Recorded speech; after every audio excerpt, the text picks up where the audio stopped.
With the Citi Double Cash Card, you get 1% cash back when you buy and 1% as you pay. That's like the joy of getting 2 W's on the road or catching the home run ball without spilling your drink. Double boom.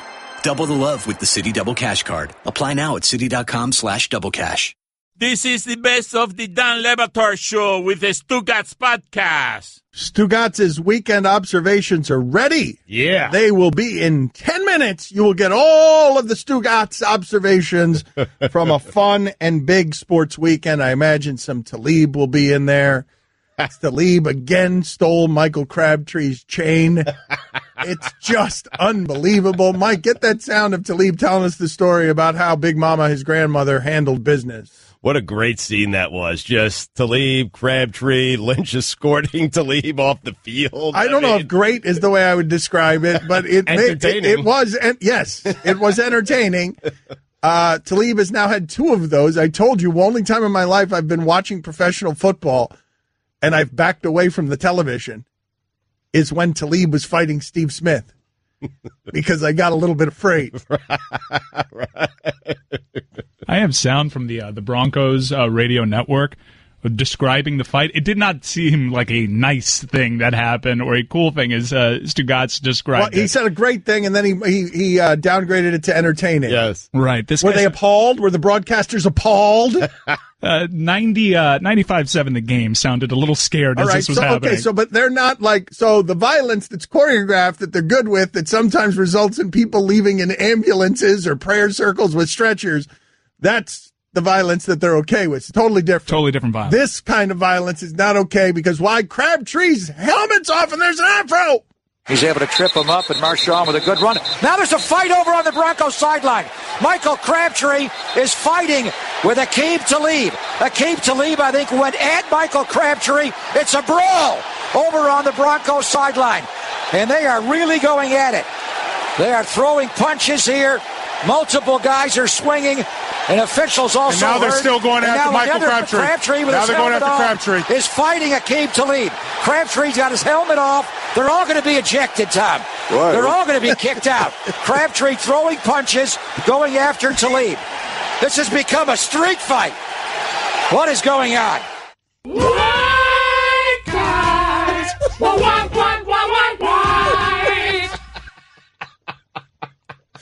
Wait a minute. What?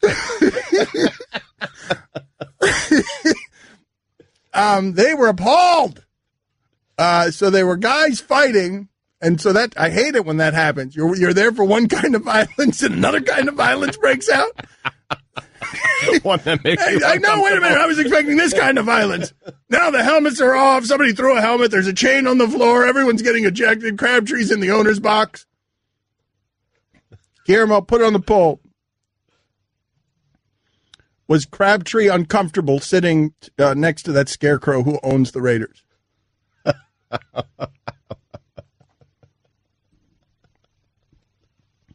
Did we decide that he was a scarecrow or something happened to him at a radioactive place? I think scarecrow's fine. Yeah. Because he's got the hair. It's almost like the straw hat. Right. There are a number of things that I want to get to today. Oof. I did find funny, I guess because that UCF-USF game was as good as any I've seen in the sport this season. If you don't know, UCF has a defensive player who has one hand, and they've got a reason, and he's great. Right. He's great. Yep. Best player on their team? He's the best defensive player on their team. Shaquem Griffin. We've talked to him before, and he's an amazing story. He causes fumbles without a hand. He has an interception this year without a hand. He's really hard to block. He's relentless. But they've got a pro at quarterback. They've got as fast a man at wide receiver as I've seen. I'm sorry, at running back as I've seen. And they've got a defensive player with one hand. And now their coach, Scott Frost, because he has done this, Central Florida was really bad a couple of seasons ago. Yes, really they were. bad. Yep. One of the worst teams in Division I a couple of seasons ago. Yeah. And now their coach is coveted. And he went to Nebraska, and he probably could have had the Florida job if he wanted it. Sure. There were over 50 players on this roster right now for Scott Frost that were on that winless team a couple of years ago. And so what I want to ask you guys is this. As UCF is undefeated and probably feels like they merit a Final Four appearance. What I wanted to ask you is, I see, maybe you're not familiar with this. Over the weekend, Tennessee was ready to hire Greg Schiano. Mm-hmm. His history as a loser evidently didn't dissuade them. No. His history as a professional laughingstock. And so Greg Schiano, after they realized, the fan base, or portions of the fan base realized, and now the reason they didn't want him there is because he's Greg Schiano. Because he's a bad coach, yes. Right. That's not the guy they wanted. But it became something else when they tied him to the Sandusky stuff in a way that feels really uncomfortable, and angry mob winning because they just didn't want the unpopular guy. They pinned a sex crime on him when they didn't want Schiano. They found the reason beyond the fact they didn't want him and that he's a bad coach. I'm sorry to throw around names. Nick Saban has the same things in his past. No one at Tennessee is upset that Tennessee hired Nick Saban. Okay, or John Gruden. No, but what I wanted to ask you this is what I wanted to ask you guys, because Scott Frost is now the next new guy. But what I find funny about this in the Schiano case is that Schiano was once the next new guy, and before that, Butch Jones was the next new guy. Sure. And so I'm just wondering, do you actually believe Jim McElwain was the next new guy? Like, Chip Kelly was the next new guy and now gets to be the next new guy again. Do you actually believe that Scott Frost can be Nick Saban? Because it feels to me Al Golden was the next new guy. You went in a place at like Temple. We weren't expecting it. Greg Schiano won in a place like Rutgers. We weren't expecting it. Scott Frost wins at a place like Central Florida. Why do we believe that these people can take it with them? I don't know. I would say that UCF, what you just pointed out, that it had a bunch of guys on a winless team a few years ago, and now that team is undefeated. That's a pretty big indictment on him being a good coach, right? Not a bad coach. The fact that he did all that winning with a bunch of guys who were on a losing team, and then Kirby Smart was supposed to be the next big thing. That's not an indictment. That's a testament. Yeah, it's a testament. Excuse me. I used the wrong word. Kirby Smart was supposed to be the next big thing, and it's worked out. Sometimes it works out. Sometimes it doesn't. No, but what I'm saying to you is, how do you gauge that one? Okay, you just threw your hands up in the air. No, I don't know. I'm asking you to think about it, though. This is what I'm asking you and the audience to do, because Scott Frost is the next new guy. Do you remember that guy at basketball Gulf Coast, Florida Gulf Coast, who made a run in the tournament? Then people thought he could recreate it at USC, and he hasn't been able to. And I don't. Is he even still there, or was he fired? But he was a hot shot coach, because how did Florida Gulf Coast get there? And we gave the credit to the coach. What I'm saying to you is all of this coach worship is something that afflicts even presidents, management types, all of this nonsense coach worship that is so often wrong. Andy Ensfield is still there. He went to USC. Dan, he's been very good. I mean, he was 26-10 last year. I mean, they made it to the tournament. No, but look at the rest of their record. I thought he had been fired because of what was happening when it is before he got there. It felt like it took him a minute. It did take him a minute. Okay. No, it did. He had his first 2 seasons were bad. The last 2 seasons have been very, very good. So do you believe that that's a recreatable thing?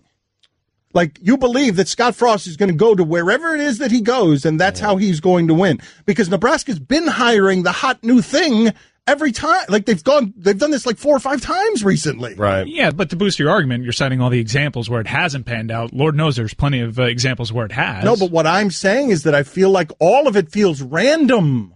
All of it feels random. McElwain was the hot new guy. And so I guess what I'm asking you is, I'm marveling at what UCF did. I'm marveling that I'm watching what looks like a team full of pros go undefeated. And they've got some special things on that team, including a guy who's got one hand. He's got one hand. And he's out there, a total defensive menace. And I'm just wondering, do you believe, how much are you willing to question your belief in Guy as savior, overlord worshiping CEO, when it fails all the time and we just throw it off to the side because, we'll get the next new guy. Right. How is it that the enthusiasm, Tennessee has already done this. They did it with Butch Jones. Butch Jones was the hot coach. I mean, I think there are a lot of challenges. I don't know if Scott Frost is that kind of guy. Jim Harbaugh hasn't been that guy at Michigan. But right? I'm saying if Harbaugh can't do it, why is it something that you believe can be done? If Harbaugh can't do it. Yeah, but you got to believe. You got to take the guy. Scott Frost has an impressive resume just because they were winless 2 years ago, and he's undefeated now with the same guys, essentially. I mean, it doesn't work out. You move on to the next guy. I mean, Urban Meyer was the hot next guy. He was the hot new thing, and it worked out at Florida. I know, and sometimes I know it worked. You got to hire someone, and you should hire who's considered the best Let's be clear on your stance here. Should Nebraska hire nobody? No, this is what I'm saying to you. What I'm saying to you is it's always interesting to me that the resume is just born, that the presidents are finding the same people we would find. The presidents of the university are going after the hot new leader worship guy who would do it the same way we would, which is, hey, who's good that I didn't expect to be good? Hire them. And he played there. Dan Le Batard. Yanni Adebaboo. Stugats. Giannis Adebabumbo. This is the Dan Le Batard Show with the Stugats on ESPN Radio. Texter writes in, Miami football, please talk about how their average team finally got exposed. You spent hours 2 weeks ago, so when can we let it go now?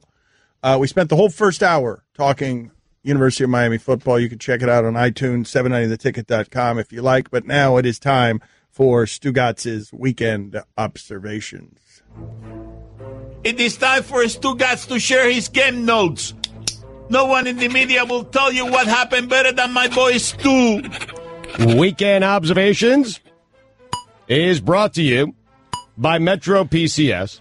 Choose 4 free phones from brands like Samsung, LG, and Motorola when you switch 4 lines to Metro PCS. Sales tax not included. Not valid for numbers currently on the T-Mobile network. Dan, you can't spell overrated without the U. The only person happier about Pitt beating Miami than the Pitt players, coaches, and fans was Dan Le Batard. That's not true. That's kind of true. No. It's kind of true. No. You wanted to be right all season, and now you're right. UCF is the best team in the state. Well, that's the truth. For the second time in 3 weeks, my football Saturday was better than my football Sunday. Haven't confirmed yet, but I'm hearing the guy who was behind the Ray Allen catfish story was Rajon Rondo. Dak Prescott. More like Whack Prescott. There it is. What happened there? Hey, he's not playing well. Yeah, but you know what Phillip Rivers carved up for Thanksgiving? The Cowboys defense. Why does Baker Mayfield have to be Johnny Manziel? Why can't he be Phillip Rivers? Here's what I see in Baker Mayfield's future. Down 7th, length of the field to go, and 8 kids. Dak. What do you mean? What happened there? More Dak joke? Yeah, I'm not done with Dak yet. All right. Dak to Dak to Dak. Awful games for the Cowboys. I know he beat Virginia Tech and Notre Dame, but Mark Richt can't win the big game. Come on. If Miami beats Clemson and doesn't get in, I'm quitting college football. Derrick Rose has some cuckoo in him. Baker Mayfield, welcome to the Heisman House. If Baker Mayfield doesn't grab his crotch during his Heisman speech, I'm quitting Baker Mayfield. Ohio State, Michigan, the game. More like the meaningless game. The Cavs are coming. It's amazing how likable Russell Westbrook has become and how unlikable Kevin Durant has become. Really? You'd think winning a title would soften Kevin Durant just a bit. But it makes sense. He's still acting like a jerk because I must remind you that Kevin Durant still doesn't have a title in my personal record book. Losses hurt a lot more when all season you've been flaunting around a $50,000 turnover chain. You know who has Nick Saban's number? Gus Malzahn. You know who's Jim Harbaugh's number? Everyone. I threw up after my Thanksgiving meal. Not because I ate too much, because I was watching the Giants offense. Rare is the day you could say that Alabama basketball was better than Alabama football. They played 3-on-5. They played 3-on-5 and almost won the game. They were down 20, and they came all the way back playing 3-on-5. They played 3-on-5 with for Avery Johnson and covered? I think they did cover. It was a great cover. It was a great cover, and it got me thinking. If the Warriors want to impress me, they should play every game with just 3 guys. Win a championship, 3-on-5, and maybe I'll give Durant a ring in my personal record book. The Philadelphia Eagles have that look. Unfortunately, so do the Patriots. 3 reasons. There are so few black head coaches in college football. Chip Kelly, Dan Mullen, and Greg Schiano. Know which sheriff should never be in town?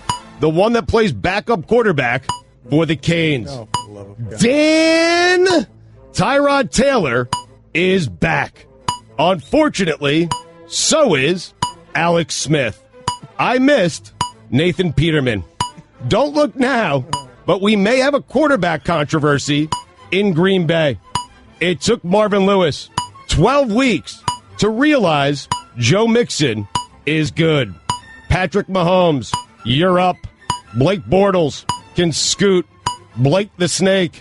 Speaking of snakes, I told you Urban Meyer would slither his way back into the conversation. Death, taxes, Russell Wilson running for his life in a backwards loop for 15 yards every drop back. It's unbelievable. It's amazing, right? It can't be what they called. It can't be. It's never what they called. He can never just drop back. He can never do what they told him to do. He just runs backwards in a spiraling loop of death. The Bears rush for 6 yards. Tariq Cohen. Hopefully for Hanukkah, you'll get a new coach. Julio Jones, welcome back. The Spurs are 12-7 without Tony Parker and Kawhi Leonard. Spoelstra and them boys starting to heat up. Michael Crabtree, you're lucky to be alive today. Michael Crabtree, sleep with one eye open for the remainder of your life. Brady Hoke, 1-3 against Ohio State. Jim Harbaugh, 0-3 against Ohio State. For all the jobs he could leave for, is Jimbo really leaving for Texas A&M? If so, you know what that means. Lane Kiffin, FSU, collision course. FSU, lack of institutional control, collision course. Blue Jackets, Golden Knights, Lord Stanley, collision course. Paxton Lynch has 9 completions for 41 yards. No joke here, just letting you know, Paxton Lynch had 9 completions for 41 yards. Okay, fine. Here's a joke. I haven't seen facial hair struggle that badly on a football field since the Buccaneers changed their logo. Blaine Gabbert, not terrible. Jim Harbaugh, it wasn't terrible. Blaine Gabbert's been pretty good for the Cardinals. A couple of weeks now, he hasn't been terrible. And not terrible for Blaine Gabbert. It's pretty good. Jim Harbaugh, Miami Dolphins, collision course. I'm pretty certain Nick Saban has received 3 raises and a new house over the last 2 days. Ranked number 2 in the country in 3 consecutive days. Losses to unranked NC State. Loses to unranked SMU. Loses to a 2-loss Purdue team by 25 points. But I promise you, none of this was his fault. Ladies and gentlemen, I present to you the most overrated coach in the country. Let's hear it for Sean Miller. Joel Embiid saying he was 81% after being called out by Jalen Rose when he said he was 69%. With the 81 representing the number of points Kobe put up on Jalen in a single game is the greatest sports diss of all time. Joel, please win and win big. I want to hear more, but until you win, shut up. Courtesy of Chris Law, Chip Kelly, over the past 7 years, has signed over $100 million in contracts. Courtesy of me, he's won nothing. And coaching is a scam. Speaking of scams... That's what I was saying last segment. And you guys came at me with, hey, you don't want Nebraska to hire anybody? I said it better. Speaking of scams, art. Someone bought Leonardo da Vinci's portrait of Christ, Salvador Mundi, for over $450 million. Who the hell is Salvador Mundi, and who the hell is Leonardo da Vinci? Speaking of art and hell, here we go. Art Bryles. There it is! Dan! Those are the weekend Observations. Speaking of art and hell, I just gave up at the end. Money, money, money, money. I was talking about art and hell, and it put everything together. And it equals Art Briles. Look at this guy. Don Le Batard. Ooh. Guillermo, sassy. Stugats. You're sexy when you're sassy. This is the Don Le Batard Show with the Stugats on ESPN Radio. Guillermo, put it on the poll. Why can't Mike Tomlin speak like a normal human being? And then just put yes on the poll. Why can't Mike Tomlin speak like a normal human being? Splash. I love how he speaks, though, man. I really do.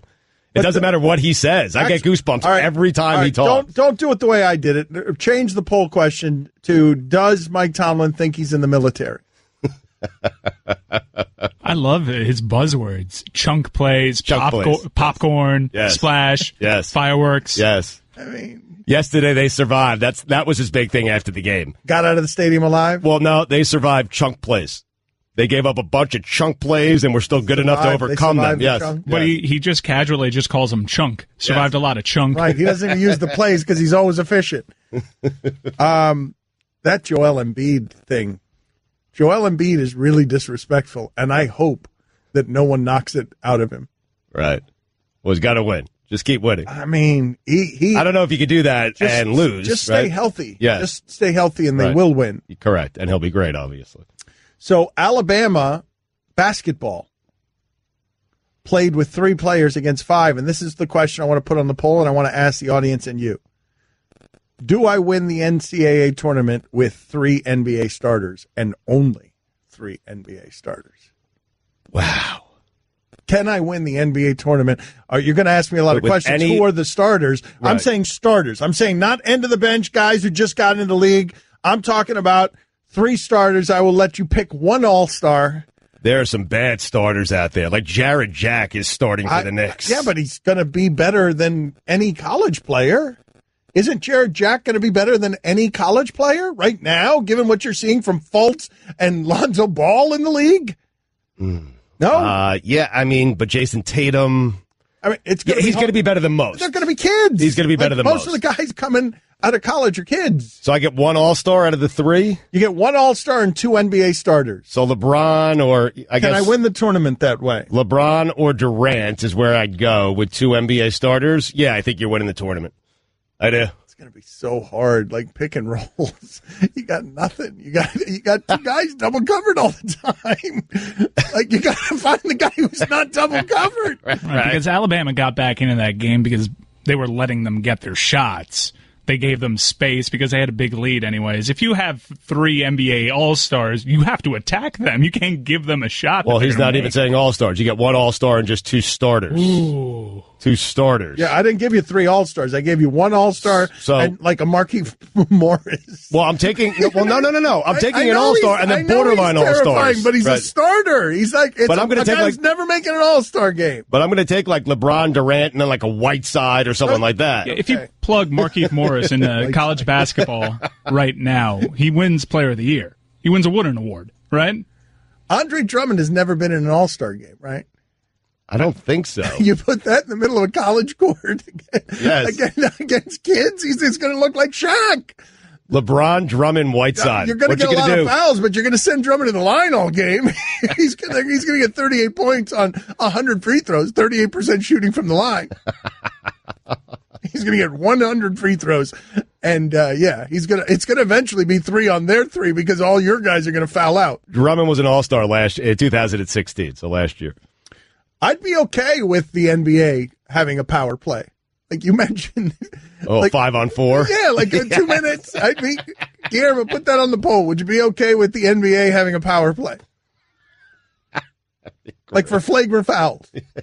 Just for flagrant fouls. Instead of making it, 1 free throw and an ejection, what you make it is now you're playing the next 2 minutes 4-on-5. Right. Now, when you like that? Well, in hockey, when you score, the power play's over, right? So in the NBA, does that happen? You just get the full 2 minutes. 2 nonstop minutes. Okay. 4-on-5. Kind of like it. Joel, please be good. You need, I want, who's the last guy? Was it Terrell Owens? Rodman? the last guy who's great, everyone knows he's great, and he's also wildly disrespectful and embraces it, just stays there. I don't think, was Richard Sherman, he was disrespectful to Colin Kaepernick and that Niner team, and it became a national scandal with how disrespectful he was. Disrespectful, yeah, on occasion, but he's grown up some. Who was that guy? I'm trying to think. Did you see what Joel Embiid did the other day where he blocked the shot and stared at the dude? Yeah, and the dude got up and shoved him. And then he flopped, and then he played to the crowd. Yeah, Embiid sort of deserved that. That was mad disrespectful. I know, but he's a jerk, and I like it, though. It seems he's such a benign jerk. Like, he's a playful jerk. Right? It's a playful jerk. Yes. It's not a jackhole. It's a playful jerk. Because people are sending in their 3. I mean, LeBron is the constant in all of this, but has Embiid made an All-Star game? Because a lot of people are saying LeBron, Ben Simmons, and Embiid. Yeah, I mean that is kind of cheating, and yeah, you'd probably win the tournament. All right, make it that too, Guillermo. Put that up there. LeBron, Ben Simmons, and Embiid. They're gonna get tired, man. Well, LeBron never gets tired. That's true. Cash more of the Dan Le Batard Show with the Stugats, 10 to 1 Eastern on ESPN Radio and ESPNU. I just saved hundreds of dollars by switching to Geico. I've never felt more alive. Disclaimer. Geico cannot guarantee you will feel more alive. You either possess functioning respiratory and circulatory systems, or you do not, or you are a zombie. If you are indeed a brain-starved zombie and you would like to save money on car insurance, the Geico legal team applauds your excellent life choices, even in your shambling afterlife. But we strongly encourage you to visit geico.com or download the Geico app. Please stay a minimum of 500 feet away from our large and presumably delicious, delicious brains. Geico. 15 minutes could save you 15% or more. Dan Le Batard. Deion Sanders is the best to ever do it. I think we've talked to you before briefly. I don't know how. At one point, you had gone public saying you had a sex addiction, right? Stugats. No. This is the Dan Le Batard Show with the Stugats on ESPN Radio. Guillermo's useless sound montage is going to be in minutes. How do you feel about it today, Guillermo? Is it a strong batch? It's okay. Okay, that's always your answer. We'll get to that in a second. Thank you for all of you who have written in Patino, Petrino, and Paterno to go with Schiano. Yep. It's kind of the same game. Please stop writing that in. Thank you. We got it. Patino, Paterno, Petrino. Yeah, they've all got no in their name. Yep. You were looking for. We had covered the no. Yeah, you were looking for something else. That. I was looking for others. Thank you. But then, whatever always makes an appearance. Dick Trickle and Rusty Kuntz. They always make an appearance. They're always there for you. Texter writes in, OMG, you idiots thinking Talib is some sort of special badass. Where does this clownery come from? Because he has a gun? Well, no, it's because everyone in the league fears him, because guys in his own locker room don't mess with him, because it's universally known that Talib is someone who is not to be trifled with, and he told us this story on Highly Questionable about how his grandmother handled disputes. Man, one time, Cleveland, Ohio, man, I don't remember how old me and my brother was. My mother come home from work, so my Uncle Larry, he got his music cranked up so loud, man. So my mom come home, she the kids got to sleep. They got to go to school, so she arguing with Uncle Larry through the door. So she telling Uncle Larry, don't touch my doorknob. He touched the doorknob. Uh-oh. My mama let him have it through the door. Bam! Touch him in his leg. So he called the police. In 5 minutes, Big Mom was over there. Big Mom told him, I wish you would tell him she shot you. Hey, he just said, all I know is somebody shot me through the door, man. The stories get beat. You have to edit out all that. He didn't know. He suddenly didn't know who shot him through the door. He don't know who shot him through the door, but it came right out my mama's house. That's what he told me. Because Big Mom was right there. Yeah, so family shootouts, they just kind of happen. Hey, occasionally what you got. It might go there, man, back in that. That's back in them hood days, man. Oh, no. So your uncle all of a sudden developed amnesia. He got amnesia when Big Mom pulled up. Such a good sentence. Yes. He got amnesia when Big Mama pulled up. Also, when someone gets shot in the leg, this would be, in my life, a catastrophe of the highest order. Touched his leg. Mama touched his leg. That's why I know he's bad. All you need to know is Marshawn Lynch walked him off the field. That was so cool. Arm man. over the shoulder. Yes. Let's go. So cool. I love this. Marshawn Lynch no longer cares about football. He quit. He told you. I love, though, that he's taking public transportation to the games, and all he's doing is preventing fights, friends on the other teams or family from fighting his teammates. Yes.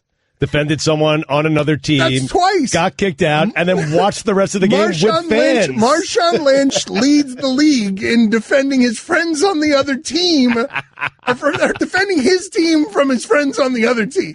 Against division rivals. No, it's like Zach Randolph. You know, it's like one of Zach Randolph's pool cue wielding buddies that will beat you if the price of the weed is wrong. Allegedly. Mm-hmm. It's like that guy's on another team. The guy who will beat you with a pool cue. Marshawn Lynch is the guy who will beat you with a pool cue. And it's like everyone knows it. And there was a time, Charles Haley, as you know, there are a lot of stories about Charles Haley. And Charles Haley had what seemed to be some chemical issues that he's come to grips with over brain chemistry stuff. And some of the stories about Charles Haley are wild in that he will he'd lose a game and he'd be sobbing in front of his locker and none of his teammates could help him. And they had to go to the other locker room to get Steve Young, who had just won the game, to come over and soothe him. Marshawn Lynch is like this Tony Dungy character, ambassador to the hood, right? Because he's just got these guys. He is so Oakland. An ambassador. Yeah, an ambassador. Ambassador. I think that's what. I think wasn't. What was the name of the? Hugh Douglas. Wasn't Hugh Douglas the Philadelphia Eagles ambassador? And then he got knocked out in the whirlpool by Terrell Owens. I may have the details on that story wrong. Anyway, here's the NFL useless sound montage. All right. You Douglas. All right. Obviously, another disappointing loss. These are 60-minute ball games, and they're not 30 minutes. They're not 45 minutes. They're 60-minute games. Yeah, we have to take one game at a time. You know, coach speak, obviously. Don't bury us quite yet, Bick. We just got to do a better job of, understanding what teams are doing against us, because that's what teams do against us. No, I don't think, they're professionals. We all are. It's, I don't really buy into the buy-in part of that. We're not interested in stats here, so we're interested in W's. I just continue to work on being the best me that I can be every day. I go to sleep every night knowing I've done everything I can to be the best person, best husband, best friend, best teammate, best player that I can be. And, I sleep pretty good conscience. As I always say, I always hear often there was an ugly win, but I never heard of such thing that makes sense, the saying of a pretty loss. I think we just continue to go out there and play, try to win every week. That's what we do every week. Go out there, try to win every week, and, let the chips fall where they may. We don't look at that big picture stuff till it's all said and done. We just go out there and play and try and win. You have to treat these last few games of the season like they're one-game seasons. You took a hat off to them and you did a great job. Hats off to them. They did an excellent job on defense today. Hats off to those guys. You just say hats off to him. He's a special player. One that we're definitely going to hang our hat on. I think that ball was going where it was going. Much like I tell the players, I've been through a lot of seasons in this league, and there's a lot of seasons, in life. The defense played a great job. Anytime you can beat an Andy Reid coached football team, that's saying something. There's a big difference between 7-4 and 8-3, I think. One guy leads the league in rushing. I think the other guy leads the league in receiving. Our quarterback is our quarterback. At the end of the day, it comes down to blocking and tackling and throwing and catching and finishing. Anytime as a quarterback, you want to play well and throw it to your guys, and we did that a heck of a lot today. I hope when we are winning, which we will here someday, that we get all the calls. There's a bunch of people that owe us some stuff when the time comes. It just sucks, bro. I don't know. It sucks. You can't have enough Ryan Kerrigan's on your team. What did you think of your offense overall? Wasn't very good. He made a lot of little plays in the game, and he made a lot of big plays in the game as well. We are where we are, but I like where we're trending. The only way to fix most things in football is to sprinkle a little hard work on it. Yeah, I mean, you're okay with all play calls when they're successful. Yes, that was a head scratcher. I've never seen that one done before. No, I mean, obviously it's a good, that's a good football team we're facing now. I mean, it's not like we're playing against the air. It's just another game, another bunch of guys. To me, there's no special sauce. One thing I'm proud of them about is we fight. We don't always do everything perfectly, but we work at it. Yeah, it's always good to run the ball. It's good to throw. It's good to score points. Yeah, we got yelled at. We're not allowed to talk about celebrations. That's what we got told, but I kind of want to talk about it. But I kind of don't because I'll get in trouble. So I don't know what to do.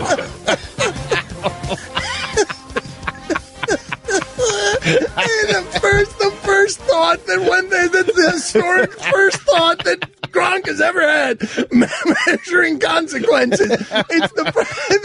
Ladies and gentlemen, we were all there to witness the first thought that Rob Gronkowski has ever put together.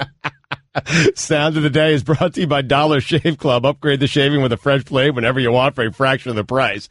Join DollarShaveClub.com today. I live at this point for John Fox's voice on a Monday. What I was just going to say is, Guillermo, you are a musician who needs to go on tour with these things because you're making music. John Fox's voice, when it makes an appearance chewing on gravel, made me laugh every time because I knew that what was going to come out of his mouth after he stopped chewing those pebbles were the words of a loser. And it felt like music. It felt like dancing, really. I'm like, there's that voice, and now he's going to say something losery. Get down. Now to the good stuff. I've been through a lot of seasons. I want to play it again right now. That was like a good song. I want that song stuck in my head, and I want the refrain to either be John Fox or Hugh Jackson telling us we ain't been perfect. You've never been perfect. The Browns, again, are going to give us this 0-16 parade. Amazing. They got to go to San Diego next week. But people owe the Browns when they start winning, Dan. People owe them. Yeah. According to you, Jackson. Calls. Don Le Batard. There is nothing that I could say about anything that you, the culture around sports radio, will not find a way to argue with. Stugats. That's not true. That's not true. That's not true. I'm sure you can find something that I won't argue about. Stop being so stupid. Yeah. Short-sighted. This is the Dan Le Batard Show with the Stugats on ESPN Radio. Guillermo, put it on the poll, please. Did Mike Greenberg wake up at 6 a.m. to listen to Wingo and Golick, or Golick and Wingo, whatever order it is that they're doing that in? I think it's Golick and Wingo, and there is no doubt he woke up at 6 a.m. I would say even like 5:50 a.m., made a little breakfast, a little pregame, and then watched the show. Yeah, he was up. Yeah, there was an English muffin there. Yep, no doubt. A little cup of coffee. Grapefruit, cottage cheese. I was just watching on television, and this is the space that we're allowed to reside in as a sports content community. Are you ready? Because it made me laugh out loud. First take, the question that just came on the screen. And this is the space that we're allowed to reside in. I'm going to tell you all in the audience a dirty secret, okay? In terms of content here at ESPN and everywhere in sports content. So don't tell anybody this, okay? But when First Take puts up the question, have NFL celebrations gone too far? That's the other extreme of the space, the very small space we're allowed to reside in. And on the other side of the spectrum is just castigating celebrations that are a little too outlandish. Or on this side you've got celebrations that are a little too outlandish, and on that side you've got what, Stugats? What do you have? The antiseptic league. That's the no fun league. Correct. That's the spectrum. Scrub the league of any sort of fun. Yeah, it's weird. It's an interesting topic today on a day where there's so much to talk about. Have NFL celebrations gone too far? Philadelphia Eagles really love their celebrations. Winning seems fun. Winning seems like a lot of fun. I wasn't expecting an entire sideline to come onto the field and do an electric mauling slide. Everybody makes John Fox sound that way. You know what's terrible is when you get this loser coach reputation, because that's really what foiled Schiano. When you have this John Fox is now, he's been at it long enough that we're willing to say, I'm not excited about his hire. Loser. I mean, if John Gruden, Nick Saban, any of the big coaches had the same exact stories in their past as Greg Schiano, not a single Tennessee fan would object to him being hired. John Gruden needs to stay out forever for that reason. You come back, you're going to get some of that loser scent on you. Yes. Like Jim Harbaugh has on him now. Absolutely, yeah. As a Browns fan, every time I hear Hugh Jackson speak, I'm just like, shut up. Shut up. Stop talking. 0-11. Headed to Los Angeles. We're going to have in play again our ability to raise funds for a parade in Cleveland. They're going to be headed toward 0-16 again. If we're having fun here, Tennessee needs to hire Lane Kiffin. Let's go. Yep. Let's go full circle on this Coach Worship nonsense. Yeah, the last time you left, we burned mattresses. Welcome back, Coach. You're the hot new thing again. He tweeted about it about 25 minutes ago as Tennessee again finds itself being engulfed in flames. Lane Kiffin waits by his phone. Not waiting at all. Getting this team ready to win its 9th straight against a great North Texas team. Come to the championship here in Boca. Boca Raton. He's a great Twitter follow. He is awesome. I just love that he's gone through the spin cycle and he gets to still be hot new thing. Yes. Lane Kiffin. Yep. He's gone all the way through, though, man. I mean, he's at FIU, Dan. But what I love here is McDermott at 31. FAU. Or FAU, excuse me. McDermott's 31 years old. He's running the Rams. This guy's got a chance to break Shula's record or beat John Fox at the end 30 years from now. I would love a time lapse. I don't know. It's a very exciting time. He's the 31-year-old coach of the Rams could break Don Shula's record for victories in the NFL. He's only got 8 right now. And That's Jeff an achievement. Fisher's just sitting there going, but he's tracking, man. Yeah. I can do that. Jeff Fisher got 4 contract extensions putting up the season McVay's had so far. What I'm telling you about McVay is that if he stays there long enough, he's going to go through these turbulent streaks. McVay 10 years from now might be the hot new thing again after like 4 years of losing if Goff gets hurt. Would you rather Lane Kiffin at Tennessee or at Florida State? Because, I mean, trouble awaits at Florida State for Lane Kiffin. I love this time lapse that you have working of McVay turning into Fox. Well, I'm willing to follow Stugatz's path here of like an NCAA investigator in the huddle for FSU. Lane's going to be there tomorrow, right? He's going to be on the show with us tomorrow, Lane Kiffin? Tomorrow, 12:30 p.m. Eastern Time.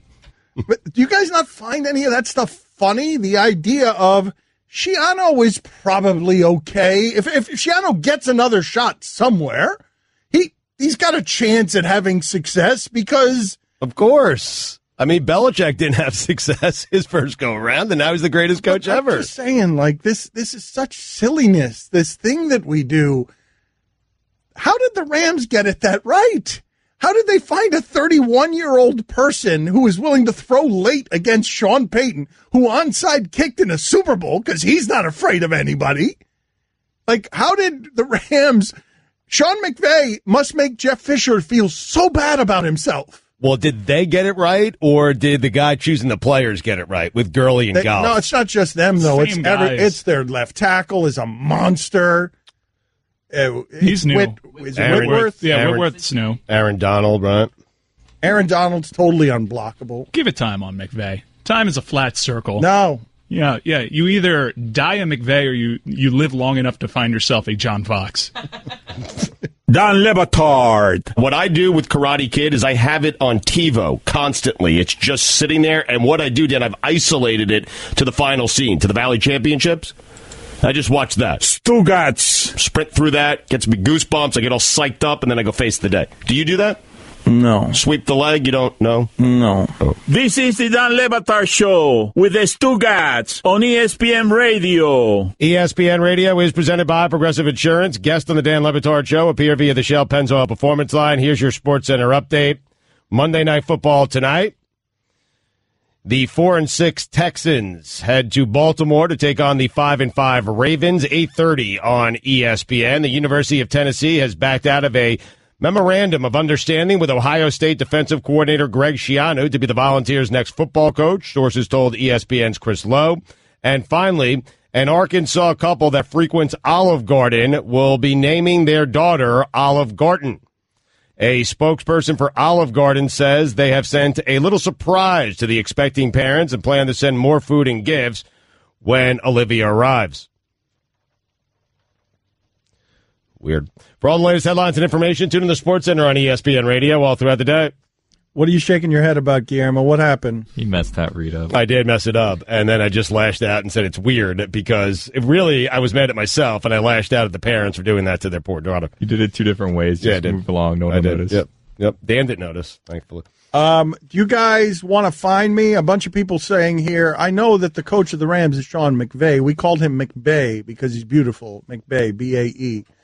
But people are wanting to find me, and I know that McDermott is the coach of the Bills. And I was making the point that McDermott is the guy who gave us the Nathan Peterman experiment. Right. A lot of people here, a lot of buzzards in our audience who want me fined for calling someone the wrong name. It's overwhelming, man. And they're mad at me for not pointing it out, and I don't know what to do here. Nathan Peterman experiment sounds like a bad prog rock band. Yes.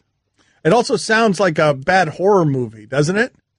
So put it on the poll. Bad prog rock band or bad horror movie? That's fine. Put the it on Nathan the poll. Peterman Right. experiment. The Nathan Peterman experiment. Speaking of weird experiments, the Derrick Rose situation, I don't know that I have a precedent quite for what it is that we're witnessing in the NBA, where the guy was the MVP of the league. Yep. And now he's taking a leave of absence from the Cavs. And I know a lot of you are going to say that he's weird or weak or soft. I think when you're living with physical pain,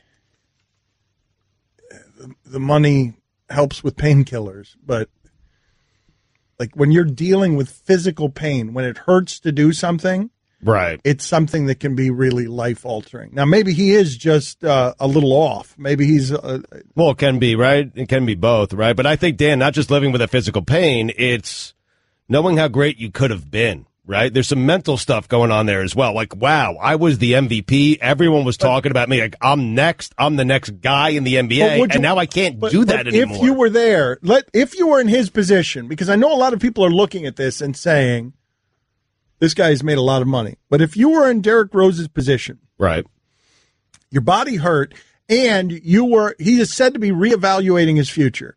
So basically, you're being introspective, and what you're looking at, if you're Derrick Rose and being honest and self-aware, is, oh, my body has betrayed me. Yes. My body is not going to cooperate. I'm never going to be that again. I'm not going to overcome odds. I'm not going to be those sports stories. My knees hurt. All the time I play, and my knees hurt. And now everything else is breaking around it. Right. And if I can't be that guy again, then what's the point in playing? Do I want to be a guy playing in Cleveland for $1 million a year? Right.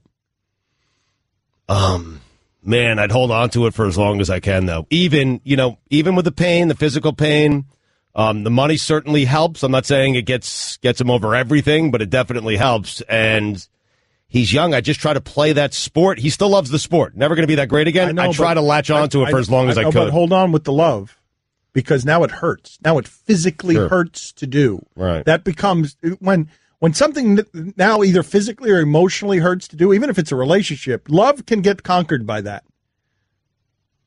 If it's just something that you can't bear, and you might be right that it can be the mental thing of, how about this? It's terrible to be broke, but worse than broke is being rich than broke. And Derrick Rose was rich at basketball, and now he's broke. And so I think that's what's happening here, where he's like, oh, man, well, for what? To average 12 points a game for 10 years in the league? Right. When I used to be the MVP? Yes. Like, I understand what you're saying, but that's not the mountaintop he's coming down from. No, I'm just trying to process. Like, I'm trying to think if that happened to me, if I'd be able to say, because I'm kind of flippantly saying just latch onto it for as long as you can. And I don't know if I could. We'd all like to be a starter for 10 years in the league or on the bench, relevant, famous, sports in our life, young. Right. But this was a guy that was supposed to be one of the all-time greats. He's got to feel so physically old. Is he even 30 yet? It's an interesting recalibration he would have to do, because we've seen great players age gracefully and end up on teams where they're not really a part of their plans. Like, look at what Vince Carter's going through. He was a physical specimen, but he lost his athleticism. Not at 29. Not at 29. No. That's the point that I was getting to. You're asking a lot for this dude to recalibrate, because if I'm using my expectations of what I think Derrick Rose is, I look at his box scores. I think he's having a pretty good year. I'm saying, what's the big deal? And he's probably saying to himself, I was MVP of the league yesterday. You can recalibrate that at 40. You're right. That's a good point. Yes. Vince Carter can do all the math, and it's like, of course, my body can't do. But if you're 29 and your body just keeps betraying you, now you throw pain into the mix. Well, forget about 29. It's been betraying him since he was like 27. Right. Well, it's got to physically hurt. And then this is what I was telling you last week about Westbrook's game, how poorly it's going to age, because he's been in the league for a long time, and that you can't out-athlete everybody for 15 years. That's not how it works. Michael Jordan at the end wasn't out-athleting everybody. You said the same about Wade, right? Middle of his career? Yeah, that it's not going to age well. It's going to be hard to watch age. And Derrick Rose is like got what is that ailment I've seen like at amusement parks? What is the name of that disease where kids look old? They age 7 years for every 1 year. I feel like Derrick Rose's body has aged at a disproportionate rate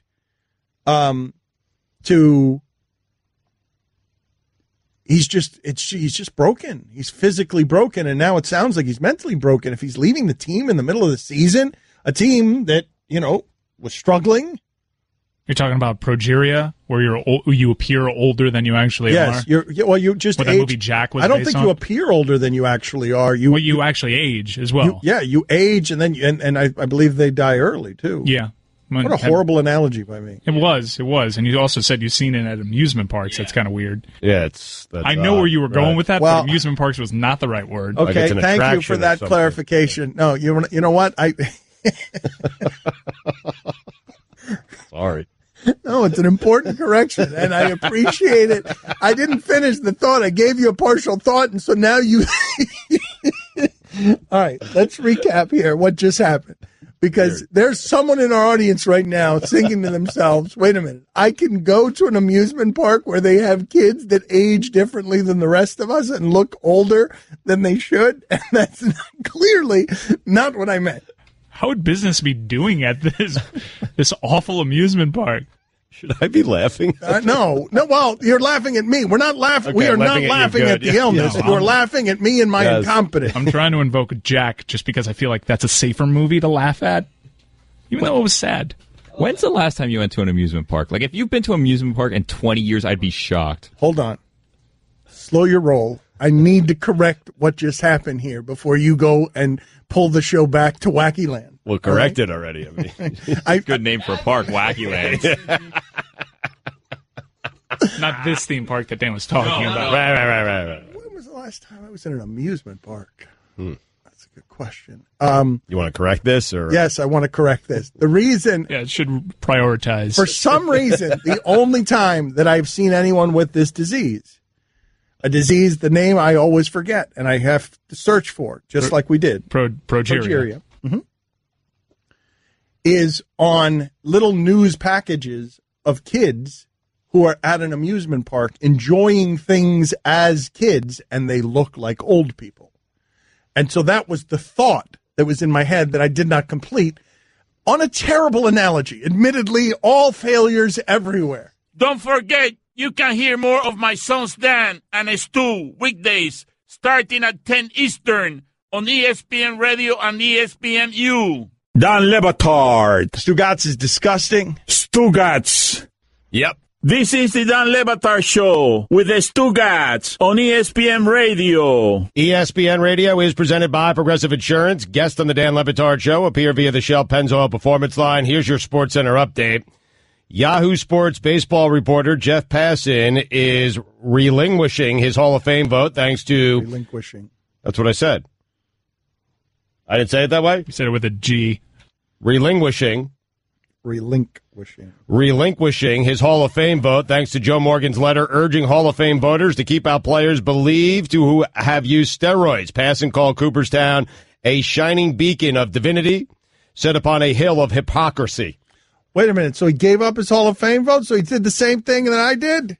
Yes. Not exactly the same thing you did. Well, he didn't do it the way I did it, but he did the same thing. I made a big show of it. Yeah, you made it a spectacle. I did jazz hands. I mean, he's making it about, he's not making it about him. No, but I remember the day we had Tom Glavine on, the day that you gave up your vote and Glavine made it into the Hall of Fame, and he said, you're the bigger star than I am today. Glavine said that. I didn't like that so much. I know you did. Anyway. Veteran San Antonio Spurs point guard Tony Parker plans to make his season debut tonight when the Spurs host the Mavericks. It's incredible. The start they're off to without Tony Parker and without Kawhi Leonard in that conference. They've spent 40 days with a losing record in the last 20 years. It's like 40 or 42 days. That's not a made-up stat. That's an actual stat somebody had the other day. They've spent like 42 days with a losing record in the last 2 decades. And finally, gold is edible.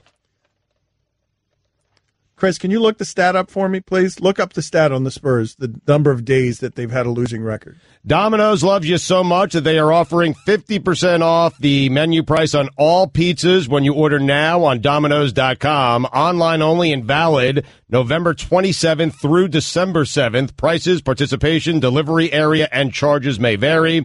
Offer only applies to the pizza portion of your order. I don't know what happened, that whole update. For all your latest headlines and information, tune to the Sports Center on ESPN Radio all throughout the day. I was having such a good reading day. You happened. What, you were? Oh, I felt like I was, yes. I've been flawless today, right? Pretty good for me, by my standards. Pretty good.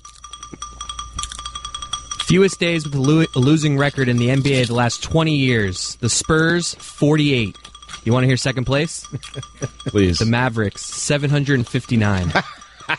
It's changed since that because the Mavericks have been bad, but only 48. Amazing. I have one vote remaining, one big vote in sports remaining after giving away my Hall of Fame vote to Deadspin because it is, what, on a hill of hypocrisy? What did Passan write? It was a shining beacon of purity. Gonna make me read this again. Sat atop a divinity. Hill of a shining beacon of divinity set upon a hill of hypocrisy. Right. Because of that. It's a great line, by the way. It is. It's good. It's well written. So he's a writer. So you have one vote left. Who trusts you still? The Heisman Committee still trusts me. Why? I've got a Heisman vote. What, Guillermo? What are you're doing a whole private show back there with your hand waving with indignance? What? Well, he's making this statement saying "Get over yourself, Hall of Fame," while he himself, you could say, Jeff Passan, get over yourself. Well, he's doing the same thing I did. I feel like. No, you were more fun. You had like a circus around you in an amusement park. There was a whole mystery because Wacky Land. Yeah, remember Deadspin posted that they had secured a Hall of Fame vote, and there was all sorts of mysteries. Who was it? And then. Bam! Yeah. It was the guy that does Bam. Yeah. We had no idea. Mike came running in. He's like, did you see Deadspin? Oh, it you was guys didn't know Dan. either. You guys didn't know. No clue, man. No clue. Yeah, you kept it from us. Passan's going to regret that, too, right? Because Dan is fine moving on, in life without having any vote on anything. Passan's going to miss that thing. He is going to want to vote on the Hall of Fame, and he's going to regret doing what he did today because other than us talking about it, I don't think anyone else is. Well, and after today, the story's over. Well, this is what happens to Passan, though, is what happened to me, which is now I look up, and then Greg Cody of the Miami Herald has a vote, and he doesn't deserve it. He shouldn't have one. He shouldn't have a vote. He doesn't know anything. Who's getting Passan's vote? I got a nominee. I can't imagine where this is going to end up. I can't imagine. This Stugatz is going to do. He's going to hire a headhunter and do a worldwide search and find that his nominee is in the mirror. But what I was going to say is I might vote for 2 kids from that USF-UCF game because I'm having Flowers, man, that kid as an athlete – South Florida, I don't know how the hell they lost to Houston, but South Florida had so many athletes on that field. I wanted to snort that UCF-USF game. And what I wanted to ask you is the same question I was asking you before we went to break, which is, Can you explain to me, please, the difference between Baker Mayfield getting suspended, because he grabbed his crotch after the Kansas team baited him by refusing to shake his hand and by late hitting him during the game? Right. So Baker Mayfield falls under an avalanche all week of coverage. Mm-hmm. And this Quentin Flowers kid had 600 some odd total yards. 605. In the game. Yeah. And on one of his touchdowns, as he ends up in the end zone, he pantomimes, grabbing himself 4 times and then throwing the pantomime contents of pleasure into the student section. And I'm wondering, how is that not a controversy? If we're going to be consistent about these things, how is that not a controversy? I agree, but Mayfield is the Heisman frontrunner. He is. So it's not the crime, it's how famous are you? Well, and Mayfield's got a couple of things in his past where people are making comparisons to Johnny Manziel. I mean, there is, and Flowers. So it's us. Dan, I'm guessing there's a lot of people who never heard of Flowers. So it's about right us, now. not him. Yes. It's about us. Yeah. Yes. I'm not saying it's fair. The video is somehow worse with Mayfield because you really see him get in there and he's saying bleep you. Oh, no. Mayfield digs in, man. Yeah, but Mayfield, and he's doing it without a helmet, all too. Right, Guillermo, put it on the poll. Which video is worse? Baker Mayfield's vigorous tug, Quentin Flowers' pleasure release. Is Flowers a guy is he going to be good in the pros? No. He's not. No, he's an amazing athlete. I've never seen him play. No, he can't throw. Oh, he threw for 503 yards against UCF. That's funny. That's funny. That's a very good point. Thank you. You seem to have neutered my criticism of his professional play very efficiently. Seems like no one's throwing it better. No, he's a very erratic passer, and he doesn't have an NFL arm. But he's as fun to watch as anyone I've seen in that sport. Not just this year, ever. I'm not even kidding you. Really? Yes. Michael Vick had a professional arm. Michael Vick, this kid doesn't. He's more of. I bet you they tried to switch him from quarterback because he's such an amazing athlete. He's such a good runner. Just what he sees, everything that he sees. But one of the things that was really touching about him, other than his gesture.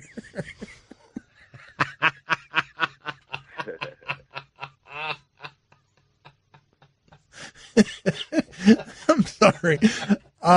Don't be. But this was really moving. What I'm going to say to you is going to be moving, and I don't know the backstory, and I would like if one of you guys could please find me the backstory, because I can't imagine what exactly is in this kid's past. But I remember when Vince Wilfork was in college, Stugat. Vince Wilfork lost both of his parents within a year. And I'm pretty sure he went through all of that with his wife, who he now adores, because that had to be very hard.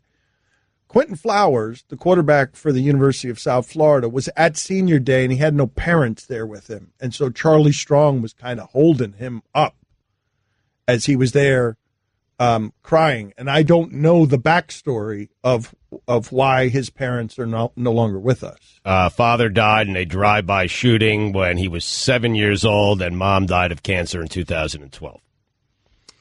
It was powerful to see Charlie Strong. That's the best stuff in sports right there. To have a kid alone on senior day, and Charlie Strong is right next to him, burrowed in, holding him up on senior day as the kid was emotional. It was really. That's all. I mean, it was awesome. The circumstances around it are horrible. Right? But yes. But it was awesome to watch. It was awesome to see that sports give you that moment that doesn't, it doesn't fix anything with the finality of death, but just gives you a moment of moving, which he then later gave you in the game when he was in the end zone celebrating a touchdown. I'm here for that. The electric slide, I would have loved if the Eagles had all done that celebration in unison instead of the electric slide. What do you think, Stugat? What do you think?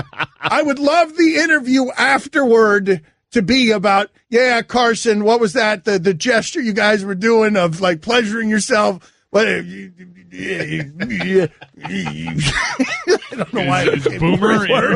Boomer, Chris of Gruden there. I don't know what was it. I was a reporter that was uncomfortable asking a question that had sex in it. And then I became Chris Berman. It was very weird what happened there. I'm sorry. awkward transition. Time for some ass. That wasn't even the most awkward transition in that whole thing. I had like 2 or 3 others.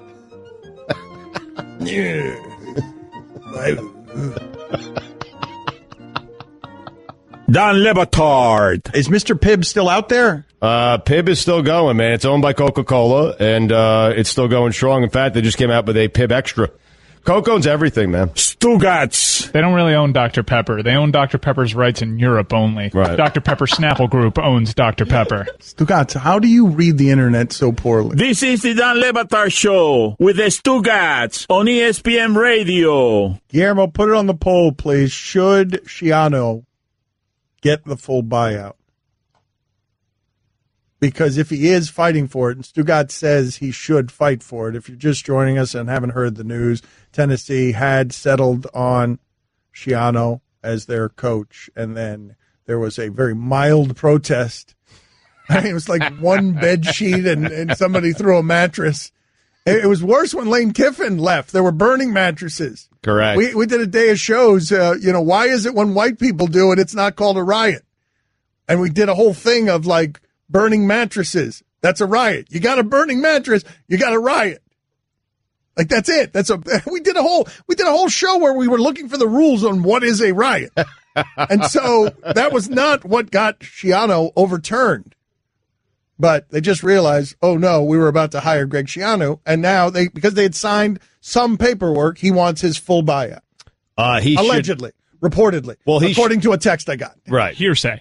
He should absolutely get the entire buyout. A text buyout. from a listener, not a text from a source. A text from a listener who's alleged. You got to go for as much as you can get, right? Like he did nothing wrong here. Maybe he did something wrong. If he did, we'll never know about it because there are some pretty bad allegations. No. Okay? Yes, well, this is because he was on one of the Paterno staffs, but he's working in college football. Right. Like, he's got a job now.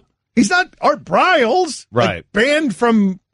Now, he's denied. Like, the story is Mike McQuarrie, who was a coach there, said that, Greg Schiano saw Sandusky in the shower. Story. Right, it was a third-hand story, which everyone has denied. Bill Belichick has come out, and he has vouched for Greg Schiano. And so was Urban Meyer, of course, because he was his defensive coordinator. I think you just merged the words vouched and vowed and made it vouched. I probably did Belichick that. Vowed. Yeah. No, I probably did that. I mean, just He did though. Belichick decided to vouch for vouched. Schiano.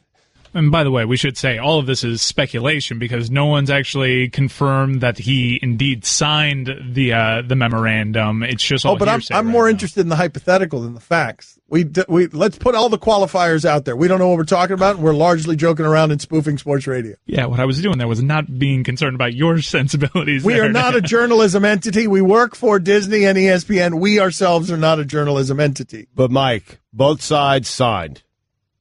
You're Greg Schiano. What do? You go for the buyout, don't you? I don't know what to believe because there were all these reports yesterday that he also was getting cold feet about it because he saw the reaction. Like, I don't want to go there if they don't want me this badly. Well, you don't want this next to your name, though. Yeah, none of this is something that you want waved around if you're the university or if you're him. And so, do you want to fight over this? Because you can make the argument, I'm owed that money now because look at what you just did to my career. Like, look, this is a shame on my resume, and all I did was sign up to work for you guys. I didn't. Right. This was everyone knew that this came out during the testimony during the biggest scandal in the history of sport. He's not getting a job again. I mean, Mike, no one wants him because he's a bad coach. It has nothing to do with this Sandusky stuff. It has everything to do with the fact that he's a bad football coach or perceived to be a bad football coach. So he's not getting a job again. Dan's right. Yeah. Like, he's not, because every fan base will point to this. Right? They'll latch on to the same thing Tennessee did. He might have a case for lost wages because the one time he signed a deal or agreed to a deal with the university, this got dragged out there where a lot of people didn't even know this was part of it because it wasn't really confirmed. This has to be very frustrating to him. Of course. But I mean, so if he's angry, you go and get money. Yes. Even if you're not angry. How is that for the height of incompetence? Think about this for just a second. For the state of Tennessee football. Are you still laughing at your own joke? Are you still red-faced with laughter laughing at your own joke? I made eye contact with Guillermo, and then the laughter just escalated. Listen to what I'm about to say. I'm listening now. About the Tennessee coaching search. Okay. They went out to hire a coach after Butch Jones produced probably one of the worst seasons in Tennessee history. Tennessee lost at home to Vanderbilt Saturday night by a couple of touchdowns. 4-8, I think they were. Yeah, they should have called up Butch Jones and fired him again. Just because that they really Vanderbilt should loss. have. They really should have. They should have left messages on his phone. Hey, you're still fired. Double fired. This one's on your record. That would be funny, right? If the interim coach said, I don't want this next to mine. That still is. Butch Jones was let go, and they hired Greg Schiano. Greg Schiano's resume is something that is not enticing in any way to just about anybody. And so you're looking for a head coach, and this is the scandal, and this is the height of incompetence. You ready? I need a coach. What's going to happen next? I'm going to hire the wrong one. I'm going to bring a bunch of signs on my campus about pedophilia that I don't want. I'm going to break the agreement and look like I don't know what I'm doing, and now I'm going to have to pay Greg Schiano some sort of money for coaching he's not going to be doing for me. Woo! I mean, that's how you do business. Don Le Batard. You want a more reasonable conversation without the name calling? Well, that's how guys talk to each other. No, I'm Dan. just wondering. No, that's not how guys talk to each other about everything. That's how guys talk to each other about sports. It's not, there's a beautiful woman. You're an idiot. She's not beautiful. It's not, I'm thinking about getting married. You're a bozo moron. Right. Like, it's not that. Stugats. But that's how I do it, and that's how me and my friends do it, bozo. I mean, that was forced, what you just did there. Like that, just like, I mean, don't. What? This is the Don Le Batard Show with the Stugats on ESPN Radio. ESPN Radio is presented by Progressive Insurance. Guest on the Dan Le Batard Show appear via the Shell Pennzoil Performance Line. Here's your SportsCenter update. Monday Night Football tonight. 4-6 Texans travel to Baltimore to take on the 5-5 Ravens. 8:30 on ESPN. The NBA announced over the weekend Charlotte Hornets center Dwight Howard has been fined $35,000 for making an obscene gesture towards Cavs fans. Wait a minute. What is the obscene gesture? Like, how did we describe on the radio? He made a V, and he brought the V to his mouth, and then his tongue came out. $35,000. Thank you, Mike. That seemed that's very expensive for that. And finally, according to psychologists, coloring is the best alternative to medication because it relieves tension and anxiety while unblocking your creative potential and memories of childhood. Huh. For all the latest headlines and information, tune in the SportsCenter on ESPN Radio all throughout the day. Are you guys ready to do funniest thing from the sports weekend? Yeah. Let's do it. Hey, people, tell us what in the sport made you laugh hardest this weekend. It is a segment we call What Made You Laugh This Weekend. Ha, ha, ha! Funniest thing from the sports weekend is brought to you by Office Depot. This season, take care of business by treating yourself to great tech and furniture from Office Depot, Office Max. Chris, what is your nominee for funniest thing from the sports weekend? Jimbo Fisher getting a Gatorade bath after beating a 4-6 Florida team. and then headed to Texas A&M. All right, thanks, Jimbo. 6 loss, FSU. Guillermo, what about you? During their 41-17 loss to the FIU Golden Panthers, #PawsUp, Western Kentucky's punter had the most disastrous fake punt I've ever seen. He decided to pull out halfway through, then stumbled over himself, dropped the ball, was crawling around, kind of decided to hit the ball away from himself instead of falling on it. FIU picked it up and ran it back like 40 yards for a touchdown. It was the funniest punt return situation of the weekend. Mike, no Roy today. He is out, maybe having a baby. We don't know. He just vanished. He hasn't let us know. We're assuming that he's because he's having a baby. He's really unusual, yes. And he just he didn't show up for work today, and he's always here. And today he wasn't. And nobody can reach him, and so we assume it's because he's the father. I asked him for a status update shortly before midnight last night, and I got back one word: hospital. Okay. And I haven't heard back since. He's going to show up. Didn't show up for work. Didn't tell anybody. Didn't call anybody. It's weird. Next time he shows up, he'll just show up with the kid. Yeah, well, that's the thing. Next time we talk to Roy, that kind of judgment is going to be raising a child. My funniest thing of the weekend was on Thanksgiving during the Chargers-Cowboys game. Unfortunately, Nick Novak got injured, their normal kicker, so the sideline showed the Chargers punter warming up as an emergency replacement. And his very first attempt at warming up, he kicks the ball into the stands because he missed the net completely. Missed the net. That was funny. Right. That guy's kicking moment for eternity is going to be that on the sideline. It's something you'd write into like the movie The Replacements. Yes, exactly. What do you got, Stugat's funniest thing from the sports weekend? After their big win against Alabama, Auburn fans wanted to storm the field. A problem for a few of them, though, is they got stuck in the hedges. Yeah. Have you seen the videos? Yeah. I mean, people stuck in hedges is funny. I read they got a crazy fine from the SEC for storming the field. And it's $250,000 every time that happens. Oh, they'll take care of that. I know, but not the players. They'll take care of that. Hey, right, but not the players. Hey! Sally! Take care of that for me when you take the suitcases of cash over there and the fake grades. Give him the Cam Newton package. There's just a box in every football office that says fake grades. Yes. And every football and basketball. And Chiswick left them behind. I mean, seriously, what are we doing? Anybody wonder? Gene Chiswick's still a young man. He's national champion. He's going to make a run here. Chiswick is going to make a return just like Lane Kiffin. But what do you think is happening there, nation, when Gene Chiswick, a national champion head coach, who's still a relatively young man, is without a job? What do you think happened there? You could get Chiswick and assistant head coach Larry Coker. You got two champions on your staff. But with Coker, you understand. Chiswick, don't you think people think it's a little too hot? Really? But has he been he's not all the way through the cycle? He doesn't have. Are you saying he doesn't have a job? It's amazing. Because Lane Kiffin is all the way through the cycle. If you have a washer dryer at home, there's always a last stage of the cycle, and the last stage is FAU head coach. Here's what I'm saying: Gene Chiswick isn't a head coach because people know something. Right. I like Stugatz's game better though. What is the thing on the dishwasher? What does it say? The last stage, Boca Raton. Yeah, there it is. That's what You've completed the cycle. You come out clean. You were dirty when we put you in. When we spin you around a little bit, you come out clean. You score a lot of points on offense. Woo! It's a Florida school. Charlie Strong's doing the cycle. That's right. All of these guys. I mean, you see that terrible horror movie, A Cure for Wellness? No. No one did.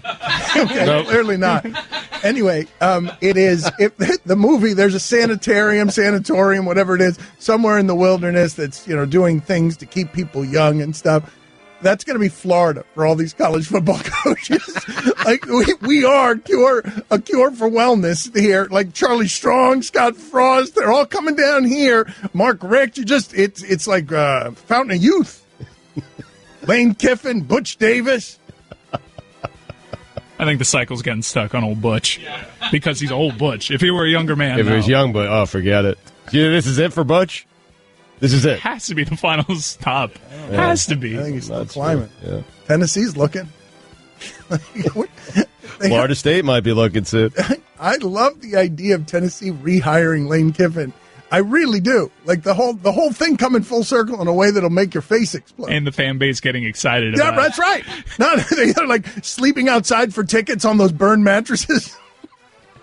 The mattresses they burned the last time he left. Lane hasn't forgotten about it. He took a shot at Tennessee at the whole thing just on his Twitter right now, retweeting Dan Mullen's photo on a private plane on his way to Gainesville, and he asks, "Hey, did your school burn mattresses?"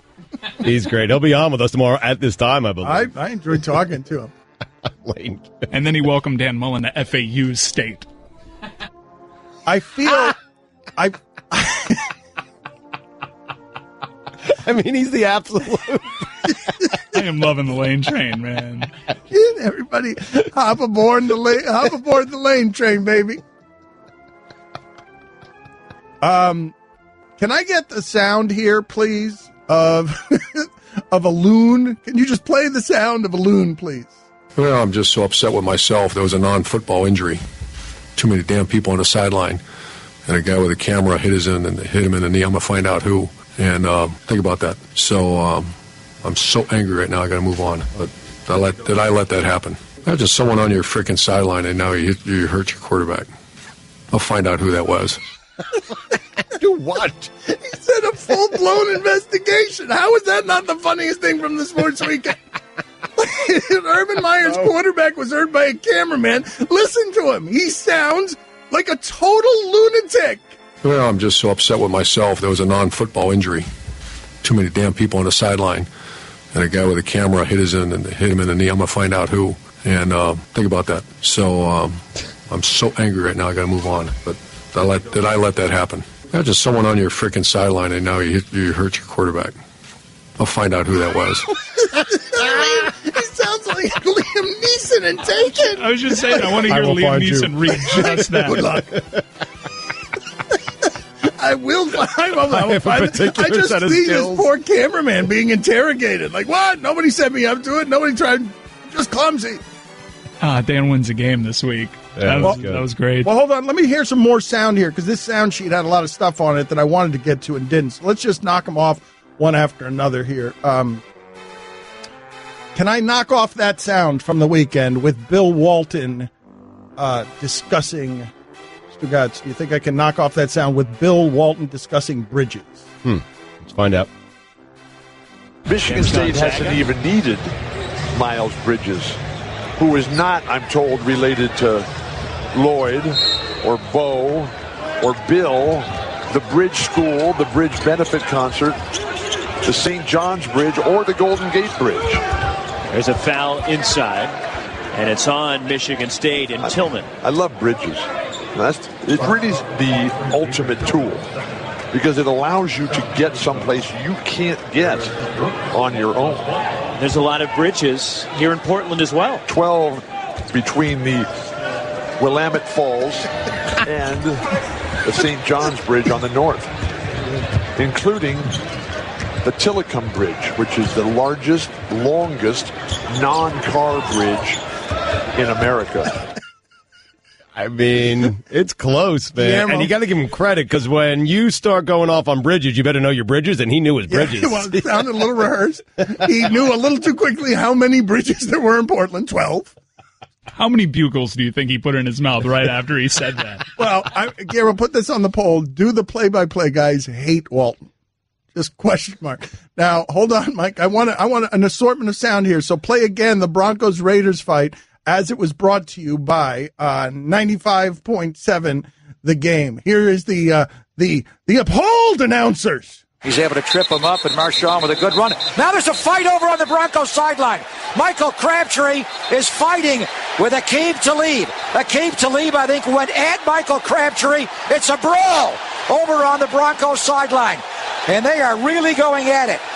They are throwing punches here. Multiple guys are swinging, and officials also. And now they're heard. still going after Michael Crabtree. Crabtree with now his they're going helmet after off Crabtree. is fighting Aqib Talib. Crabtree's got his helmet off. They're all going to be ejected, Tom. Right. They're all going to be kicked out. Crabtree throwing punches, going after Talib. This has become a street fight. What is going on?